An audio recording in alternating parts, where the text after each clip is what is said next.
Hello and welcome to a brand new episode of the Nerdpocalypse Podcast. I'm your host, Jay. I'm here with my co-host, Terrence. What's up? And guest, Carrie. What's up? All right, guys, we are back. Mike is out this week, but he will probably be back next week. Checked out this week, Carrie and I sat down and did a review for Pokemon Detective Pikachu. So check out that review. You can look for that in the Coming Distractions podcast feed, or you can find that on YouTube at youtube.com/thenerdpocalypse.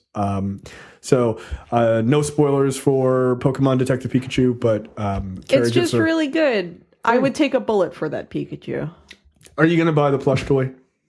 You know I am. Right, I don't know why I'm asking. It's a stupid ass question.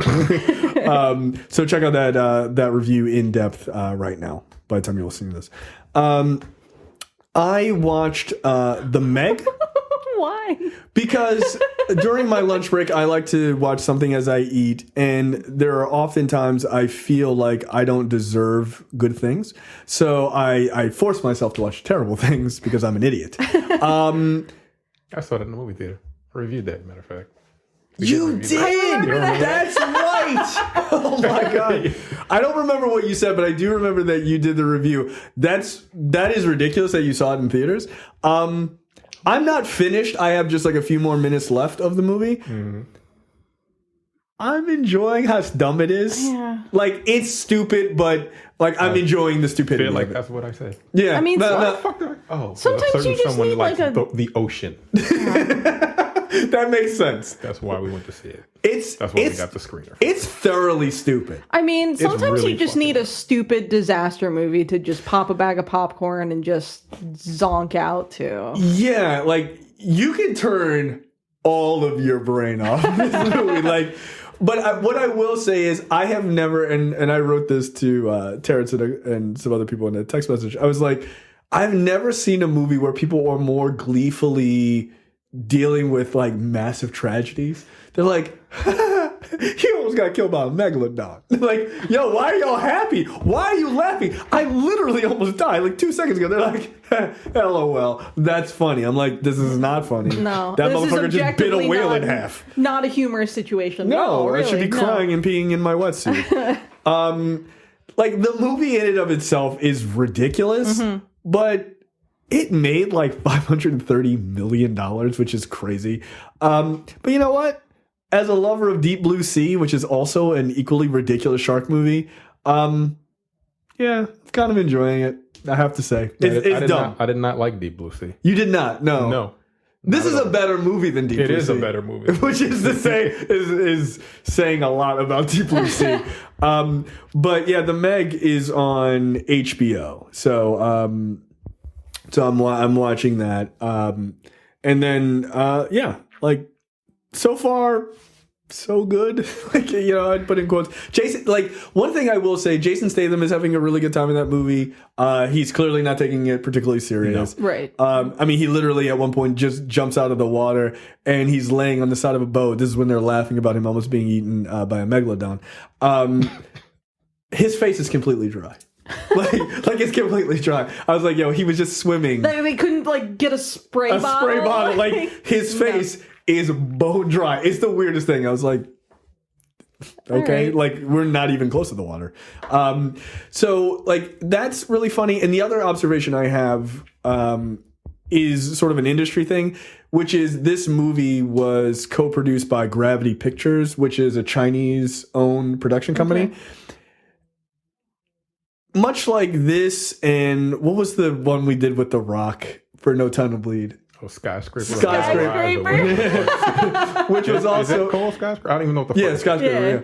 Which was also I don't know if it was done by Gravity Pictures. It might actually have been. It was also a Chinese... Stupid Die Hard. Yeah, it's one like Die Hard. Yeah. Like, it really is. But, like, it's also co-produced by a Chinese production company. And what I've learned from these movies is Chinese production companies are trapped in the 1980s, right? Like they feel like 1980s, early 1990s movies in their quality. They feel like that in how they pick stories. It feels like that. Like they're always like tough guy, solo tough guy led stories, right? Like obviously Skyscraper is Die Hard, like obviously. Right. the Meg is sort of their solo tough guy version of Deep Blue Sea, right? Like, which is in the 2000s, but it felt like a very 90s movie, very 80s movie. So what if we made Jaws bigger? Yeah. What if Jaws was dumb big? and really dumb, like really dumb. I mean, like literally when they identify that it's a megalodon, the line is, "That's a megalodon."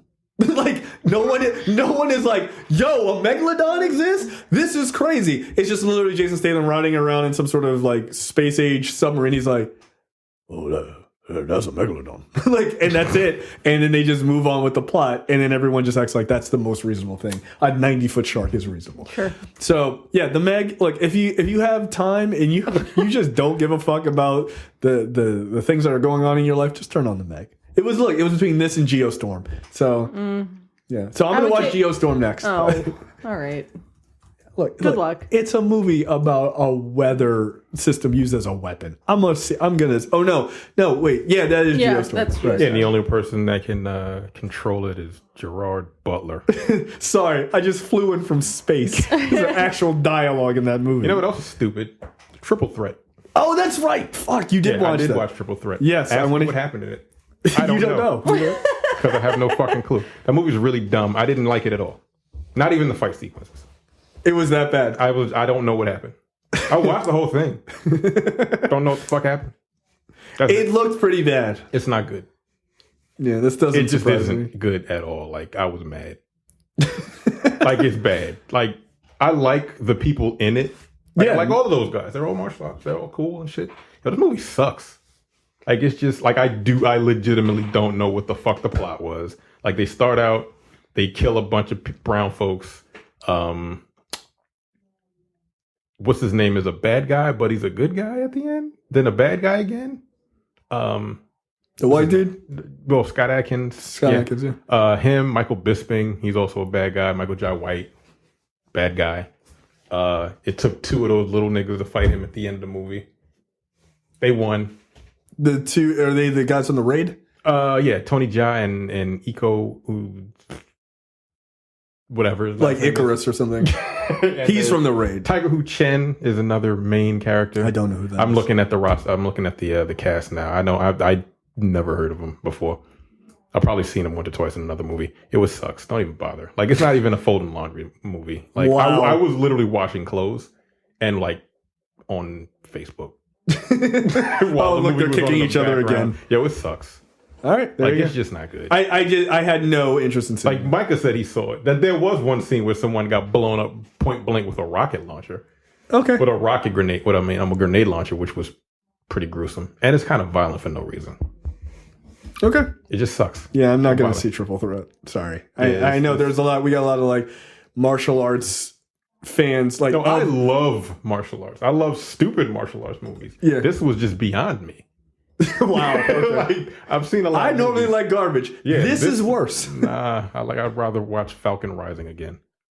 That was not good. No, it wasn't. That was not good. No. I enjoyed the action sequences though. I didn't. Yeah, I did too. There was something about these action sequences that I was like, I've seen all of this before. No. Well, I've never. It's cliche. And again, that's really weird to say. For a but it was just that fucking bad. Jesus. Like, yeah, well, thanks. Gross. Thanks. You saved me. Yeah. May I recommend The Meg? Yeah, I watched The Meg first. Wow. I'm going to watch Chernobyl also this week. I watched the first episode of that. Yeah? What'd you think?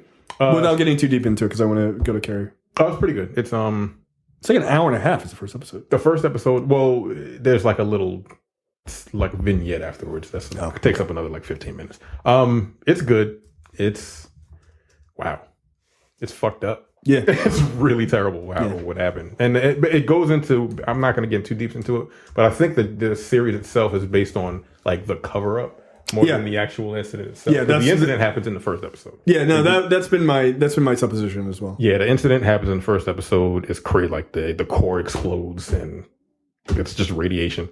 But then like some sequences in the pilot, they just go into how like we don't need people to know what the fuck happened.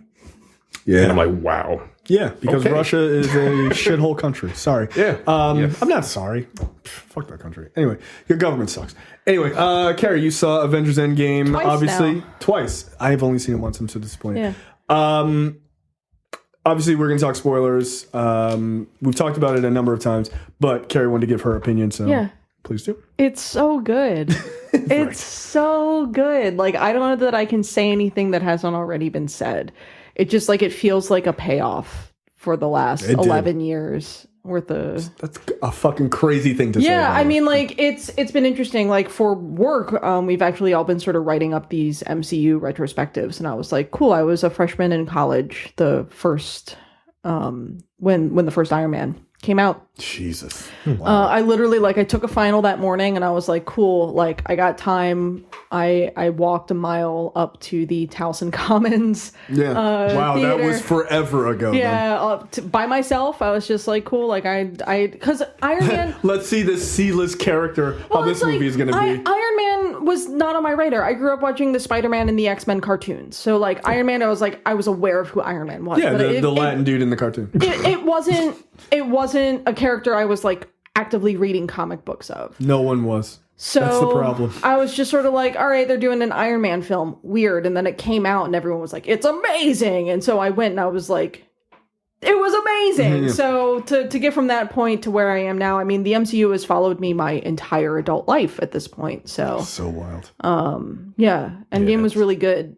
Carol and that fucking new outfit. That outfit I thought looked really good. I think it's much better looking than the one in her solo movie. It looks sleeker to me. It's a little different. The lines are a little different. The color flip is what Marvel's original Captain Marvel, the Kree Marvel. It's the costume that he wore. Oh, interesting. Okay. Which I thought was an interesting touch. But if you thought I was a disaster before that movie. Well, she got a fucking cool action sequence. She got a great action sequence, but it's just like she showed up on that phone call, and I was just like, oh, no. Yeah, Rhodey was like, oh no. What's going on? Oh no! To the point where, like, my husband was like, all right, calm down. Like, relax. I love that animated GIF. That's so good.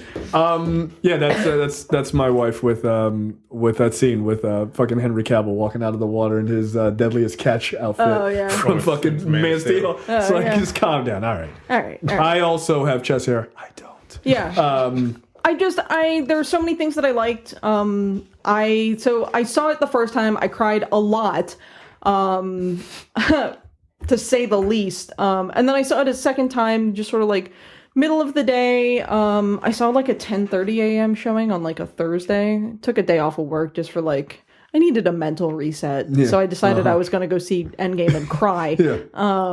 And it was sort of interesting to sort of be in a different environment. Because to go 6 p.m. Thursday opening night felt like a roller coaster ride. Crazy. And then to go a week later, just like a matinee showing, there were like a dozen people, and it was a little more tempered. Like, people obviously, like, the vibe in the room changed when Cap grabbed Mjolnir for the first time, but there weren't as many people laughing at Thor, which I thought was important, because a lot of people are upset about Thor's writing.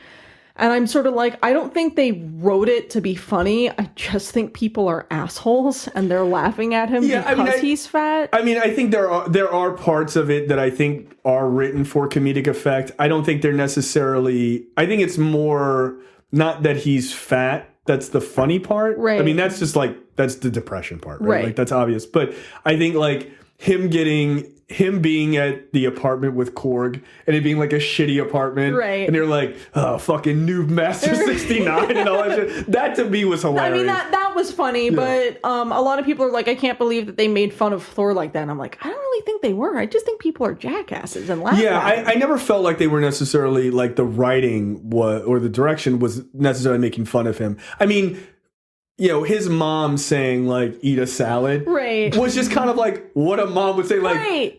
Dude, you used to be, like, shredded. Like, what is going on? Right. You don't look well, right? And I don't think she was saying it necessarily for comedic effect. I could see where people would chuckle at that, though. Right. But I did like the fact that they were just like, no, yo, he's just going to be hefty this whole time. And he's still going to kick ass. And I actually kind of dug that. I thought it was important to show, like, yeah, he failed. He failed. They all failed. He's in the absolute bottom. He's in the throes of depression right now. But what's most important is that he is still worthy.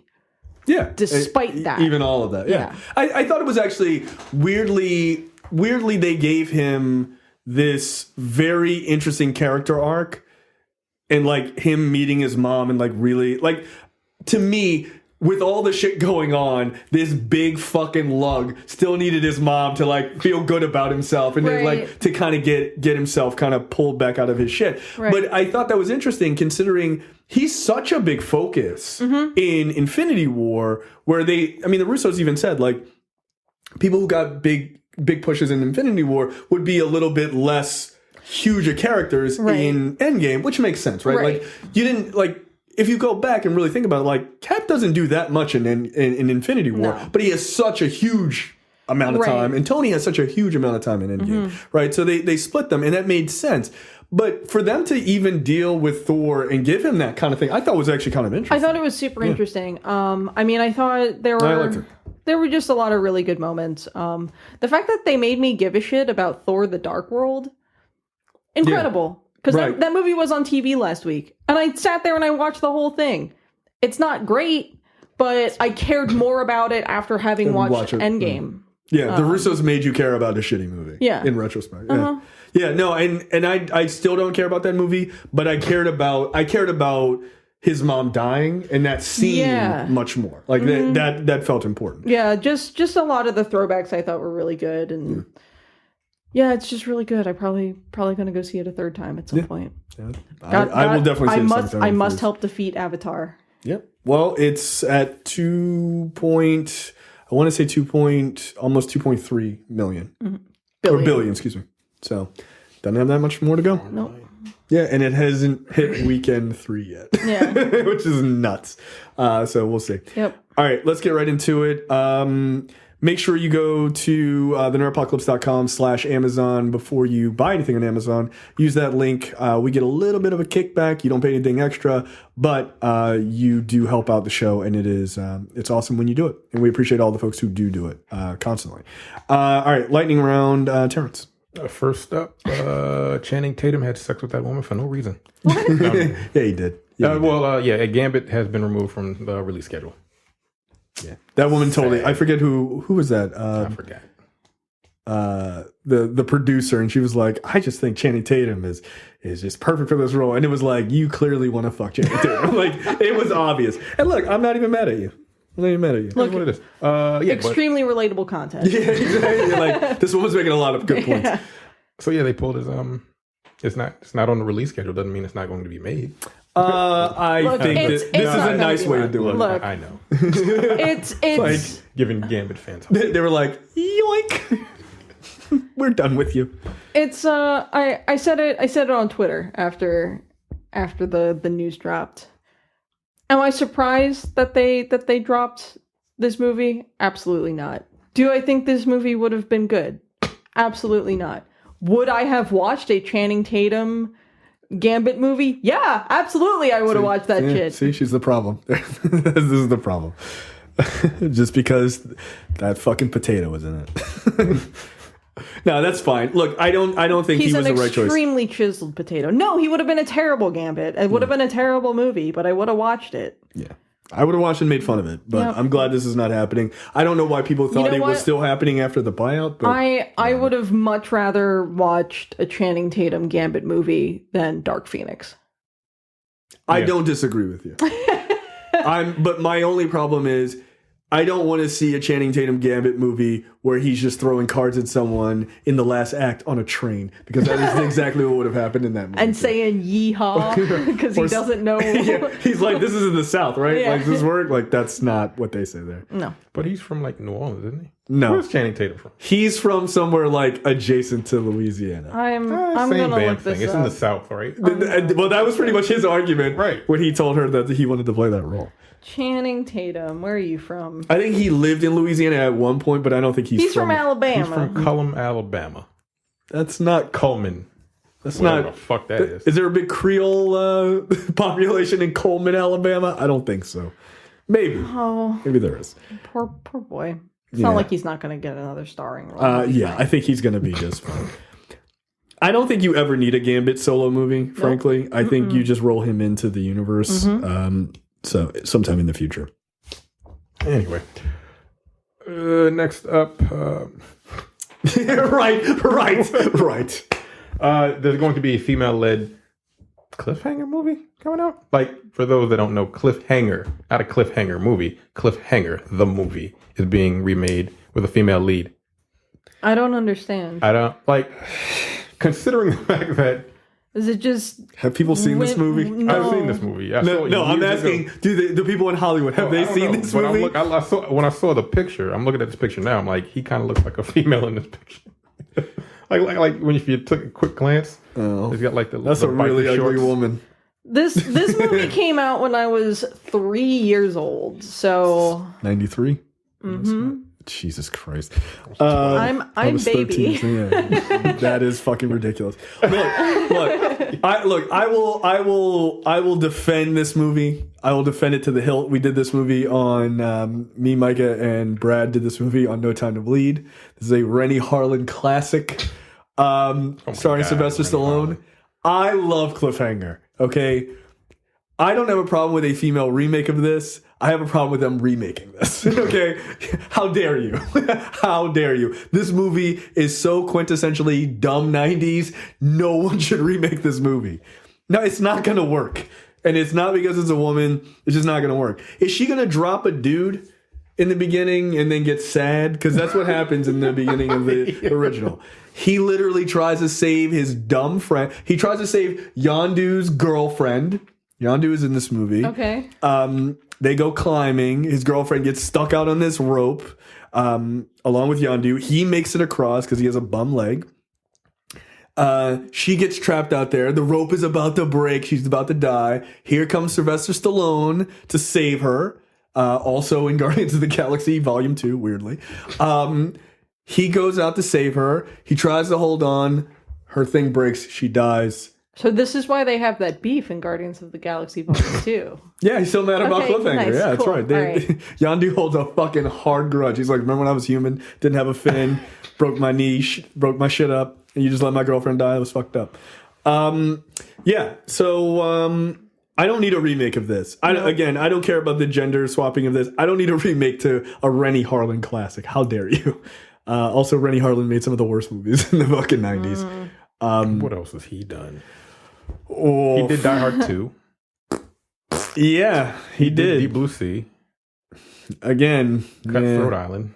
I don't know what the fuck that is.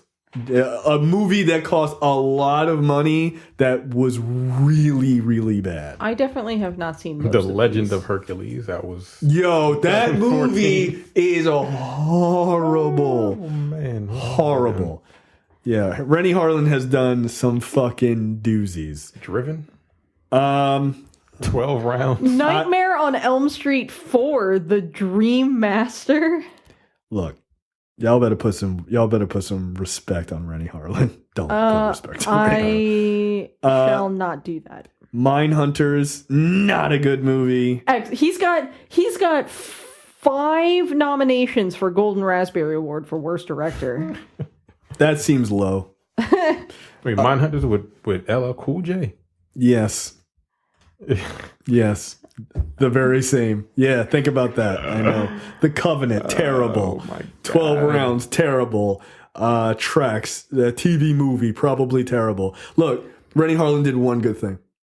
Long Kiss Goodnight. It's a good movie. Yeah, I like that. That's a good No Time to Bleed movie. Yeah. Samuel L. Jackson is fucking wildin' in that movie. It's great. It's literally an action movie kind of talking about action movies in a roundabout way. Also, Gina Davis as an action star somehow weirdly works. She's crazy. Yeah, that's one to do. Wow, you are... Yeah, that list. Good. Yeah, Rennie Harlan, not a good director. No. But no, put some respect on Cliffhanger. God damn it, I love that movie. It's dumb, but I love it. All right, up next. Next up, Richard Madden talks to star in Marvel's Eternals. Yes. Is he going to be the gay guy? I don't know. So. He's supposed to play Icarus. That's the I guess the lead. So probably. I don't know. But they did about the Eternals, man. I know that Thanos is legally speaking an Eternal. He is. Yeah. He's a deviant, which is like the new gods. You know how like they basically have like the two fractions. the Eternals is not a group that I've ever followed. I mean, that's like peak Bronze Age cosmic Marvel nonsense that I've just never gotten into. There was a run in the late 90s, I think, early 2000s. You know what I was doing in the late 90s and early 2000s? Playing fucking Pokemon. Yeah. So was Micah. Right along with Micah. You guys were both virgins. Weird. Years apart. It's more socially acceptable for me to be one. Yes, it was. Micah? I mean, he's a loser. Anyway, he was Pokemon snapping his way alone. But I've never touched that game. I don't even know it. You take pictures of Pokemon? Yeah. It's like a rail shooter, but instead of shooting things like you're shooting things Pokemon. Look, that game is super cute, man. No, it's fine for you. Again, I don't have an issue with you explaining the game to me. Right. The funny part is that's what Micah was playing in 1999. You know whenever what? the fuck that game came out. 99. He was 19. He was 19, yeah. Because I always have to tell myself, y'all are 10 years older than I am. Yeah. Instead of touching a boob, he was like, snap. Gotta catch them all. What was that on? N64. Yeah. Like I was playing like WCW or WWE SmackDown or whatever. Here's the thing. I was also playing WWE SmackDown at friends' houses. That's funny because Mike had never owned that game. He only owned Pokemon Snap. He had Pokemon Snap instead of doing literally anything else with his life. I'm just glad that I am not the youngest person to appear on this podcast within the last month. That's true. TR is younger than I am. That's true. That's true. Do you know who Tom Hanks is? I do know who Tom Hanks is. I've seen Castaway. Have you seen Big? I've seen Big. Okay, all right. Because if you hadn't seen Big, I was like, then it don't count. No, I've seen Big. Oh my gosh, she hadn't seen Big. She was like, I don't even know what that is. I listened to that in the car on my way home from this bullshit wedding, and I'm just like, you've never seen Big? Like, I'm getting indignant. I'm fucking 95 coming up through Virginia. But the funny thing is, it wasn't that she hadn't seen Big. She didn't even know what Big was. She was like, I've never heard of this. I was slightly disappointed. But she's seen movies that have made direct reference to Big. Like, I assume she saw Shazam, which has the fucking... I don't think she has seen Shazam. Oh, yeah. So if she saw Shazam, that movie has references to Big in it. Yeah. Oh, well, I mean, it is... It's essentially Big. It is essentially Big. Yeah. Right? But that's really hilarious. I mean, in fairness... I'm not the fetus on the network anymore. She's the fetus. I'm not the fetus. She's the fetus. That's a pretty good show title, actually. I'm not the fetus. No, I'm a baby, but I'm not a fetus. She's a zygote. Look, Richard Madden. I only know him from the Bodyguard show. I don't even know who the fuck he was. Yeah, you stopped watching Game of Thrones years ago. Who was he in Game of Thrones? He was Jon Snow's brother. He was the Robb Stark. He was Robb Stark. Yeah, the young wolf. Really different. He does. Yeah. Well, he had like a more of a beard and things like that. He's not filthy fucking. Look, whatever. I like this guy, Richard Madden. I did like him in Bodyguard. But Bodyguard was really good. That show is super fucking tense. Yeah, that show is unnecessarily intense. Because I remember Micah and Terrence hadn't watched. Have you watched Bodyguard? No. It's a terrorism type show. It's a BBC show. I've seen like part of the movie. No. I have heard I Will Always Love You. Has nothing to do with Whitney Houston whatsoever. Unless she somehow was a massive terrorist. But she was more of a crackhead. Anyway. Wow. She was. I mean, I was going to say. She was. He's not lying. I mean, he's telling the truth. They put a show about crackheads in a relationship on television. That's the wildest thing I've ever seen. I remember coming home and watching that sometimes. I've never seen it. I've just seen a couple of clips, and that scene of her and Bobby Brown dancing in that fucking store, like doing crackhead dances, is the funniest thing to me. That should trips me out. Bobby Brown is a terrible person. It's a shame. Bobby Brown is a crackhead. I don't think so anymore. He just got the crackhead mouth. Yeah, he got a crackhead jaw. You know what? Jaw. Bobby Brown jaw. Sad. Yeah. But you know what? He lost his daughter. That sucks. He got some good songs, though. He did. No, he does. Yeah, absolutely. Does. And he sprinkled crack on fried chicken once as a young kid. Do you know that story? No, I don't. Yeah. He was given crack to sell or cocaine to sell, and he used it like flour on chicken. What did he fry it in the crack? Yeah. Like flour. Like hip hop? Yeah. What the fuck? Wow. Yeah, Bobby Brown is a wild dude, man. Like, he's a wild dude. He's got a But you know crazy what? stories. That was his prerogative. It was. God damn it. God. God damn it, Carrie. God damn it. But anyway. White girl on the podcast making Bobby Brown jokes. Yeah, look, who is also a baby. Not if he is. I'm baby. But Richard Madden, I think, is very, very good on Bodyguard. That's a super intense show. When that got released on Netflix, I was like, I'm gonna check this out. And I messaged Mike and Terrence. I was like, have you guys seen the show? They're like, no. I'm like, yo, the show is super intense in the first 3 minutes. Yeah, and that trains. I'm like, yo, someone I'm got like, their head blown. Yeah, off. I'm like, why am I sweating so much? Like, it's crazy intense, but it's a really good show, and I think it's coming back for a second season. But It's a Netflix show?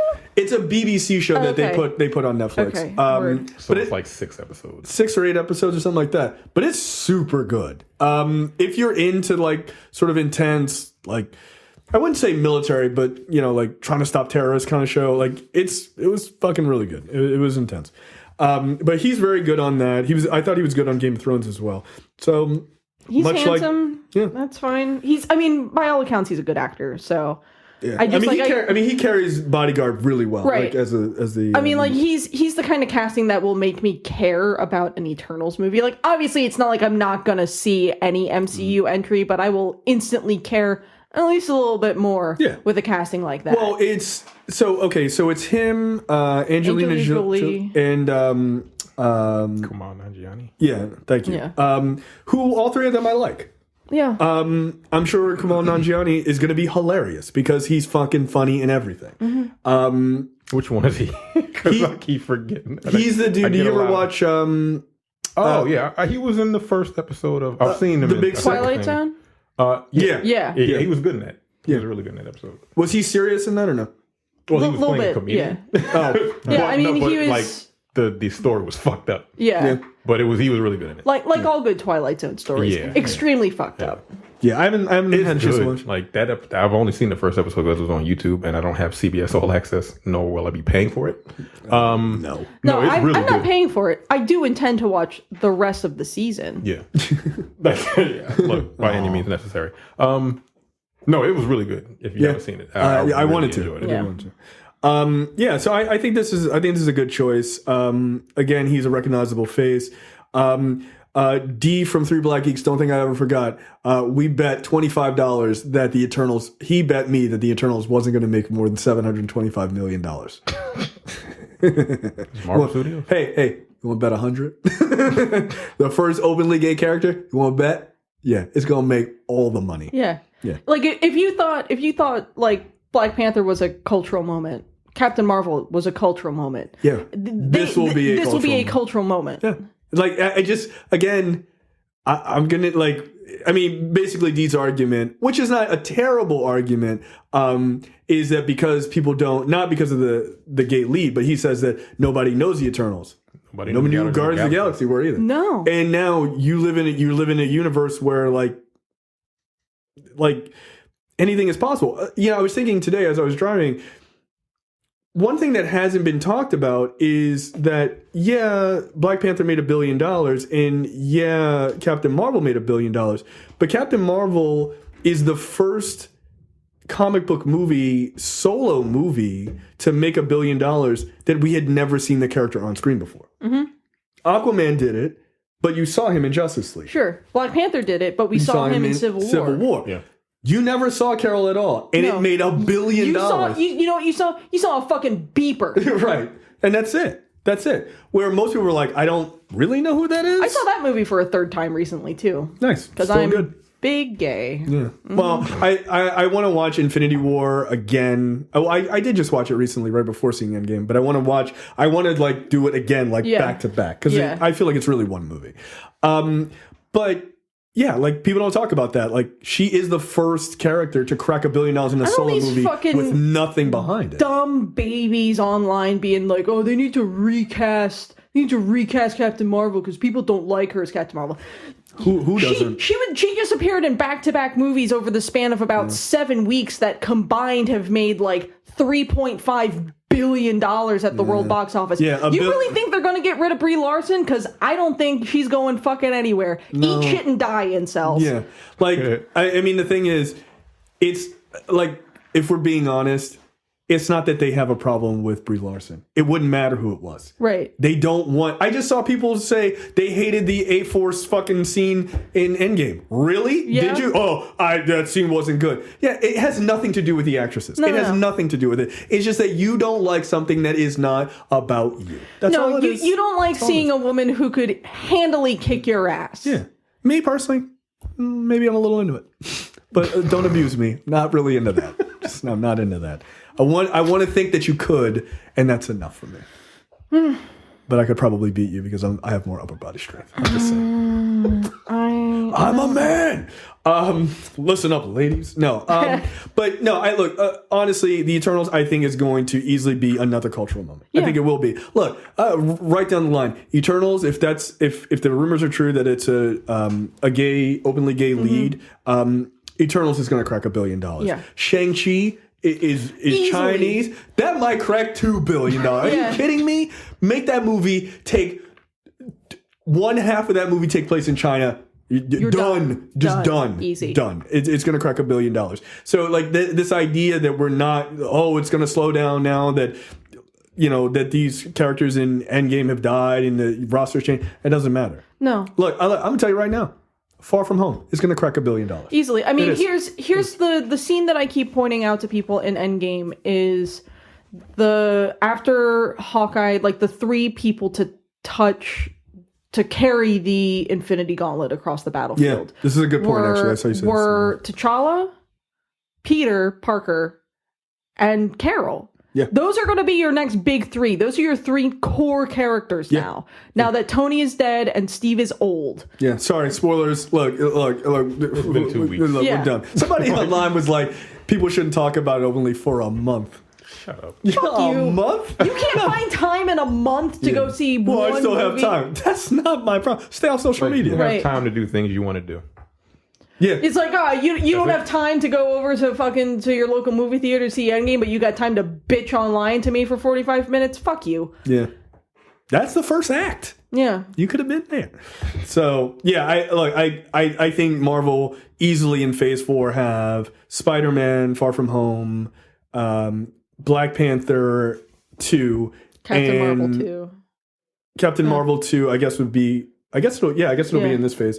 Or maybe not, though, because I could see her showing up in other things and then them starting. I don't know. Actually, I don't know.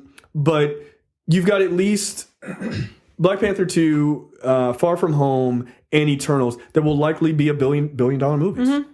And now I don't know how they'll end the phase. Like, do they do another Avengers movie? I don't know. I think you still end up with a crossover of some sort, but I kind of doubt that it's going to be specifically labeled Avengers. I don't know. I mean, Avengers is a profitable fucking name. Yep. It's a over $20 billion franchise, that name alone. So, excuse me, the whole MCU. But just the Avengers movies, I think now is over $7 billion for those 4 Avengers movies.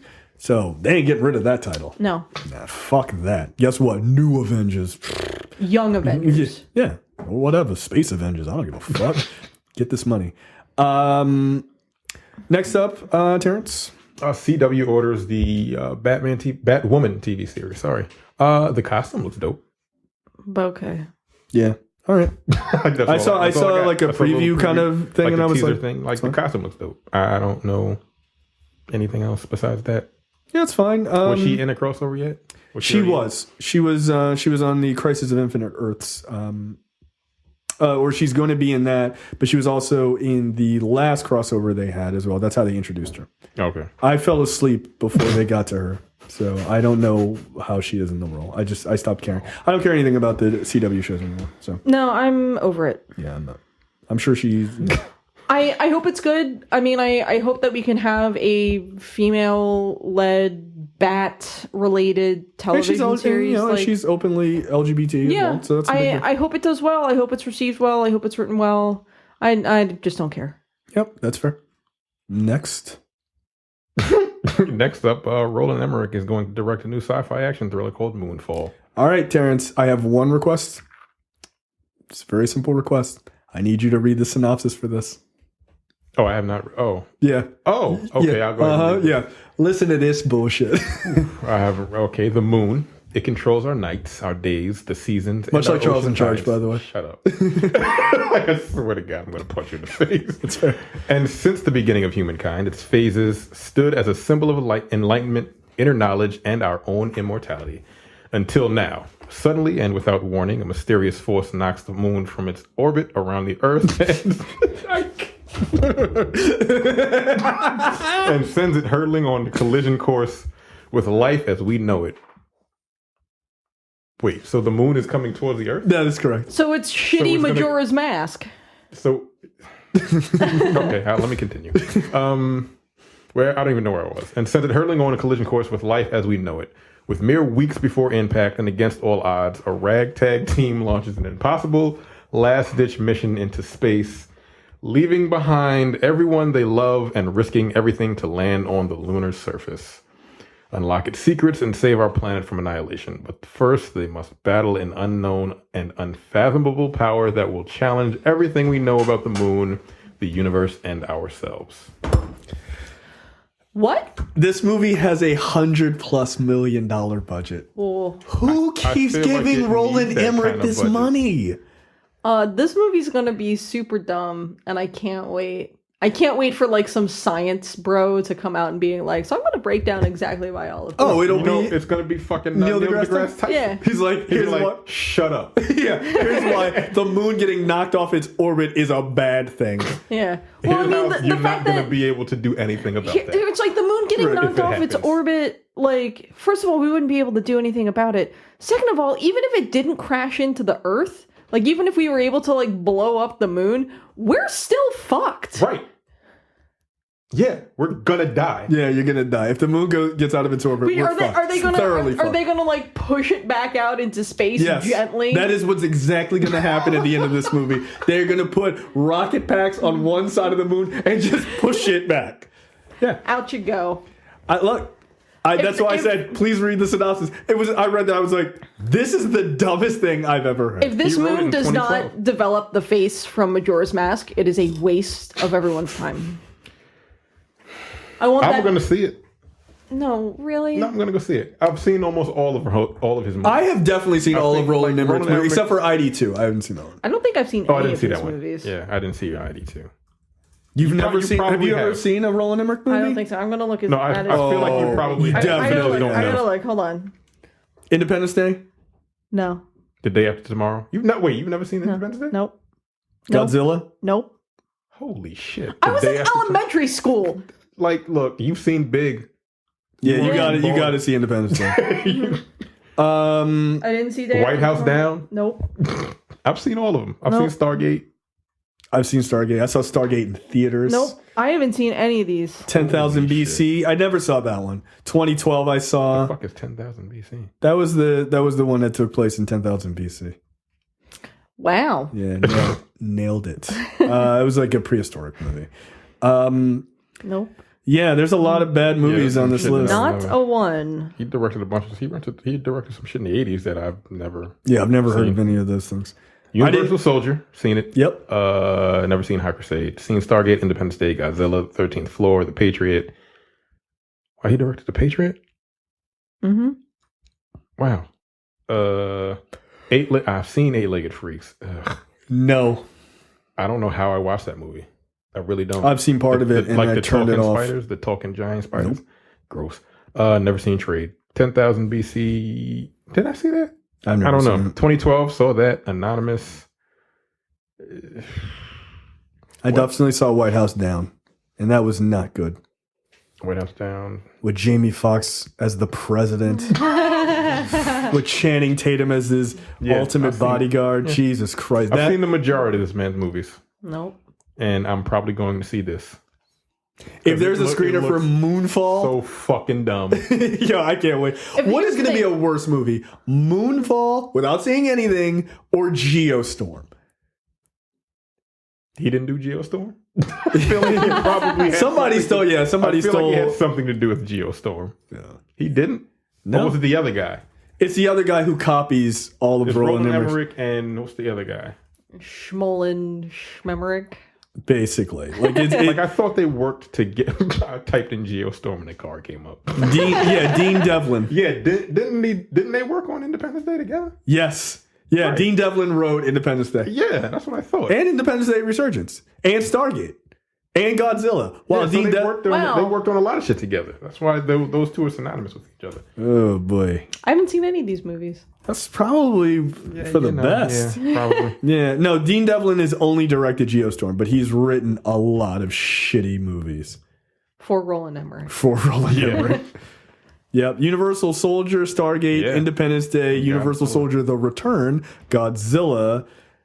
He did work on Stargate SG-1 TV series, Stargate Atlantis, Universal Soldier Regeneration, SGU Stargate Universe, Universal Soldier Day of Reckoning, Independence Day Resurgence, The Librarians, and then Geostorm. So he's basically been making Stargate and Universal Soldier movies and or television shows for 25 years. Amazing. Hey, man, get your money. Geostorm made $221 million. That's all right. Next story. That makes me very angry. Great. Next up, New Mutants has been delayed into oblivion.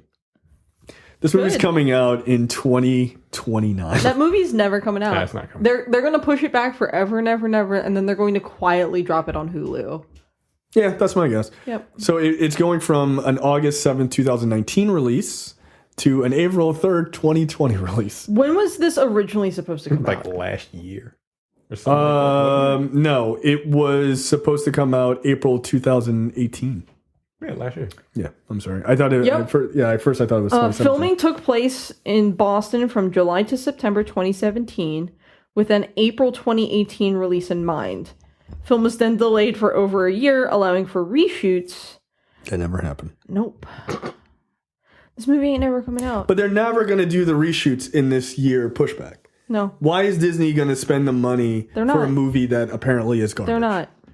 I don't know why they're even. I just feel like we're not doing this. Is anything like so the movie's done? Yeah. Yeah, it's done. It's done. They just need reshoots. Just throw it out on Hulu and be done with it. Yeah. Save your money. I wouldn't spend the money to release it in theaters, and I certainly wouldn't spend the money to reshoot it. No. What's the point? Like you've got some young actors who I think are pretty good. They're clearly just in a bad movie. Maisie Williams, right? Like scrap it. I mean, maybe you just eat the cost or don't, and then like have the opportunity to use them later. Yeah. Or here's an idea: just completely redo the movie. Just completely redo it. Maybe you go, look, we're going to redo New Mutants. We're going to give you costumes and then not make it a horror movie and redo it with the same cast. Or choose a different cast. I mean, it's not like we have an opinion on anything because we haven't seen anything. Yeah. That trailer came out forever ago. So, this is fucking waste of time. Disaster. Yeah. All right, movie and TV news this week. Chadwick Boseman continues to collect the Infinity Stones of playing real black people in biopics. He's really good at it. He was Jackie Robinson. He was James Brown. Mm-hmm. He was Thurgood Marshall, which made no sense because Thurgood Marshall was 9 shades lighter than Chadwick Boseman, but whatever. I actually enjoyed that movie. I forgot about that goddamn movie. It's actually not bad. It's one we could probably do on Black on Black Cinema. So Chadwick Boseman is going to be playing African Samurai in Yasuke. Yasuke, thank you. He will be playing the first African Samurai to swing a sword in Japan. Yasuke was a native of Portuguese Mozambique who was brought to Japan as a slave to Jesuit missionaries. Don't like that. The first black man to set foot on Japanese soil, Yasuke's arrival aroused the interest of Not Nobunaga. Nobunaga, who's the subject of a great series of strategy games, Nobunaga's Ambition. So yeah, basically Nobunaga heard about. That's the only reason why I know how to say it. Oh, okay. Nobunaga's Ambition. Yeah. So Nobunaga basically heard about this weird dark-skinned man and was just like, what can I use him for? And Yasuke eventually earns Nobunaga's respect and becomes a honorable samurai under Nobunaga. Interesting. Okay, I'm going to see it. Carrie, you are here in Micah's stead, but this is a topic actually I wanted to broach with the three of us, but since you're here, you can obviously be a part of this conversation too. This is a perfect example of I like Chadwick Boseman. I don't have a problem with him playing this role. This is a prime example of a sect of racism that drives me crazy, which is the Negro of the moment. Mm-hmm. Yeah. There are other black people in Hollywood that could play this character. What was my first response when you posted that? Cut it out. Right. Like, come on, look, man. I get it. People love Chadwick Boseman, but come on, man. I mean, four biopics in this little amount of time is crazy. It's crazy. And it's on one hand, I get it from the pure marketing perspective, particularly since this is a guy who made $1 billion at the box office last year. Sure. This is Black Panther. This is the guy who he's instantly recognizable. And Black Panther, whether it necessarily earned it or not, was nominated for an Academy Award. It did not deserve it, but yes. So I don't know. I get what you guys are saying. Like, it's hard to look like even as a white person, it's difficult to look at the black actors who are in major Hollywood films and being like, wow, there's like 3 of y'all. Like, that's kind of bullshit. Like, dude, there's a lot. Like, the funny thing is, this role could have only gone to 2 people. It was either going to be Chadwick Boseman or Mahershala Ali. That's it. It's the only people who are getting this role. Right. But there are other I thought you were about to say Denzel Washington. Like, I would watch that as well.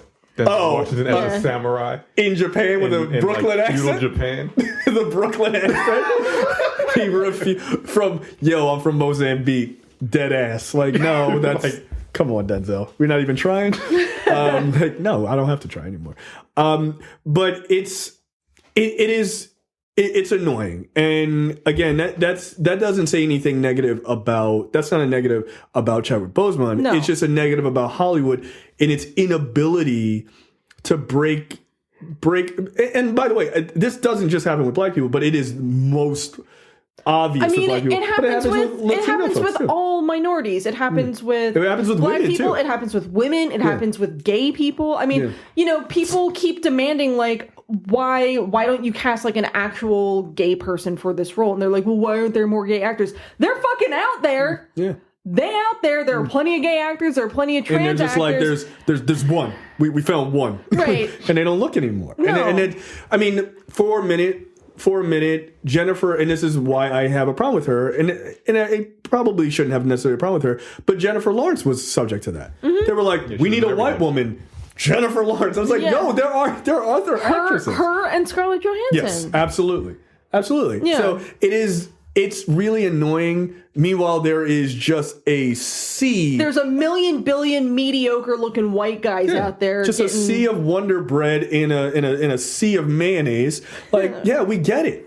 So like the idea is do the same thing you do with white dudes. There are a bunch of black men. There are a bunch of black women. There are a bunch of, gay actors, male and female, or trans actors, male or female. Like, don't just pick 3 and just be like, okay. That's what we got. That's what we got. Like, we met our quota. Yeah, right. We nailed it. So, like, this role could have gone to... I mean, there's a number of young black actors this could have gone to. Trevante Rhodes is one. I mean, he seems to be getting... The fact that every season, I know... what's the show? Insecure. Was it in season 3 now? I think it's coming up in season 3. Every season, they have, like, a crop of new black actors, and they're good. Yeah. Right, that show does really well. The show's really good, it's really and everybody's really good in the show. Like, But there's always like new actors that I've never seen before that are really fucking good. And I think that's been Issa Rae's whole thing is like, breaking. I want to look for new fucking talent. Yeah, breaking. And she breaks them, and they're really like again. I'm shocked at how good they are on this show. Right. So like the fact that like look, okay, Chadwick Boseman is Black Panther. He made you $1 billion. It's fine. Like, come on, man. I'm gonna get tired of seeing that nigga at one point. Right, yeah. And that's what I'm afraid of. That's actually, the problem is that he's going to hit a point of oversaturation. Right. He's in that movie that's coming out with 21 Bridges. Yeah, 21 Bridges. Oh, the Blue Lives Matter movie. I saw a trailer for that. Maybe it was before my most recent screening of Captain Marvel. I was just like, I'm exhausted. It's like this trailer is how long? 68 seconds. I'm exhausted from watching this trailer. Flood the city with blue. Get that man a shield. Okay, we're doing the same. We're doing the same thing. Yeah. Please knock it off. So yeah, again, it's not about Chadwick Boseman personally. I just would like to have seen somebody else. It's a Hollywood trend that's fucking annoying. Yeah, it's been going on for years, fucking decades, and it needs to stop. So, yeah, there are a ton there. Look, this is a movie, by the way. This is such an interesting story, given the right director. It is. It's a super cool story. You can absolutely break an actor on this story. It's not something where you're like, I don't know, I want to see it. But like, dude, a black samurai, that's kind of a dope fucking story. By the way, it's all minorities. It's an all minority movie. It's fucking feudal. It's a one black man in feudal Japan. Yeah, come on. Like, and my guess is if I put my nerd's dream. Yeah, right, exactly. I don't even need a shape up. I'm going. Look. All you would have had to say Black Samurai. You got all these fucking nerds who either love Dragon Ball Z, know how to Naruto run correctly, or watch the shit out of Afro Samurai. I like how you're putting them into three groups. That is one. There's three very large overlapping circles. The Venn diagram it's a circle. It's just one circle. Do you like these things? I do. I know. Yeah, I know Terrell. I know. Relax. No. I've seen you at Otakon. We've met. Terrell gonna be here day one. Like, relax. Just relax. No, but I think this movie is going to be super interesting. When I heard that this movie was happening, I was actually really excited because I think it's an interesting story. And it's actually it's nice to see stories, not only true stories, but it's also nice to see stories that are minority-based stories. But in this combination, it's not just one minority. Like, you know what I mean? There are two, obviously there's only one black person in the movie, or probably very little black folks in the movie, but a movie centered around all minorities, of varying degrees, which I think is actually kind of interesting. I'm also just like, from like the Japanese history perspective, like I'm super interested in seeing feudal Japan and seeing Nobunaga presented in a biopic fashion rather than like the very stereotypical like feudal shogun warlord that you see in the video games and whatnot. Like I have to say, one of the things that makes me so mad, and I'm a huge Tom Cruise apologist, but one of the best representations of feudal Japan in modern movies was The Last Samurai. It was really fucking good. People shit on that movie because they're like, oh, Tom Cruise. And I'm like, but that's kind of the story. I mean, like, okay. But at the same time, like, I don't really give a fuck about Tom Cruise's character. I was like, these Japanese people are fucking destroying the acting in this movie. It's really fucking good. But that was such a great film. Such a great film. So I want to see that. That's what I want to see. I want to, like, that care for detail and shit like that. That's what I want to see in this. So, Chadwick Boseman aside, I don't have any problem with him. I'm sure that he will do what I assume is a very, very mediocre Mozambique accent. It's going to be awful. Yeah, it will be. But that's fine. That's fine. Just swing a sword, my man. All right, next up, Marvel announces dates for Phase 4 movies without any titles. They got something in the works for May of next year, which means something is in production right now, and we have no idea what it is. I am going to talk about that because I read a very interesting theory about that very specific thing. So I'm glad you mentioned that. So May 1st, 2020 is the first movie outside of that's coming after Far From Home.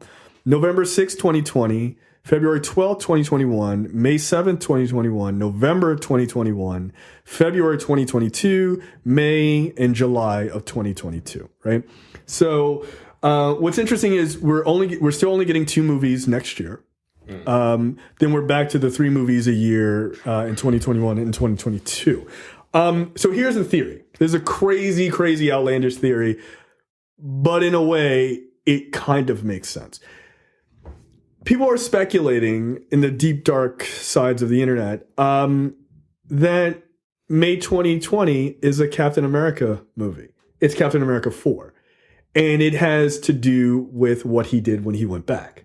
Which is interesting because if you think about it, right, like that one, the timeline of being able to get a movie out that fast, because they normally shoot a year before, right? Right. That would make sense, right? It wouldn't feel rushed to get it done.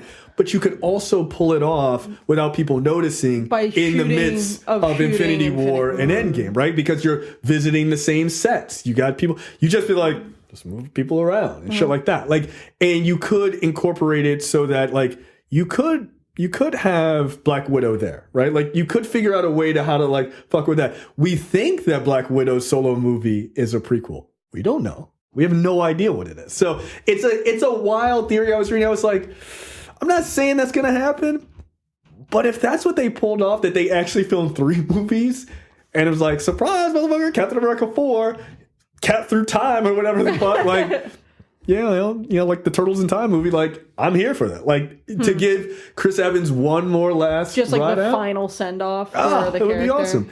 And there, somebody remembered a quote that Joe Russo said, which was, Chris Evans is not done quite yet. Or something to paraphrase, like, not done with the role yet. Maybe that, look, these are the same guys, and I take full credit that I was never given when they were talking about they were talking about shit during Civil War. These are the same Russo brothers who were like, yeah, we're just trying to take some, you know, full swings on this whole thing, and everyone was like, oh yeah, whatever. And I was like, yo, that's some curious ass language. Yeah. And then all the Spider-Man shit came out. If you go back and listen to their interviews, they were giving clues that they had Spider-Man in the fucking back. So for them to just off the cuff say, Evans isn't done with this role.